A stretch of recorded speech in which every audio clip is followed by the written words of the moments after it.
With tensions easing in the US-China tariff war, President Donald Trump has confirmed he intends to meet Chinese President Xi Jinping in South Korea, signaling a major diplomatic shift from last week's confrontational tone. Speaking to reporters, Trump struck an optimistic note, saying he's confident that Washington and Beijing will reach a new soybean trade deal. He said, quote, "I want them to buy. Our farmers have been boycotted by China as a negotiating point. I don't want that. Our farmers are great, especially our soybean farmers, and I want them to start buying soybeans at least in the amount they were buying before." According to China's customs data, the country imported 0 US soybeans in September, the first time this year compared to 1.7 million metric tons during the same month last year. On another front, Trump accused Beijing of failing to curb fentanyl exports, blaming Chinese suppliers for fueling America's opioid crisis.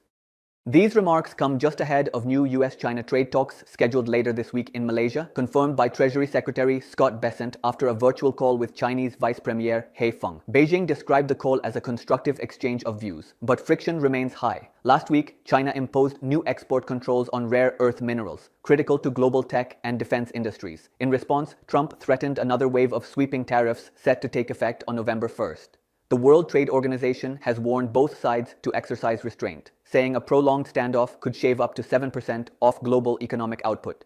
Meanwhile, China's trade leadership is undergoing a shakeup.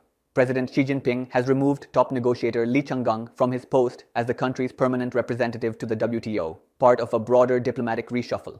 Li, a veteran of China's Ministry of Commerce and a graduate of Peking and Hamburg universities, was accused by US officials of taking a hardline stance during August negotiations, including alleged threats to unleash chaos if Washington moved forward with new shipping fees. As Trump prepares for his face-to-face meeting with Xi at the upcoming APEC summit in Seoul, analysts say this could be the turning point in a trade war that has defined global markets for years. Will Trump's softer tone lead to real progress, or another round of tariff brinkmanship?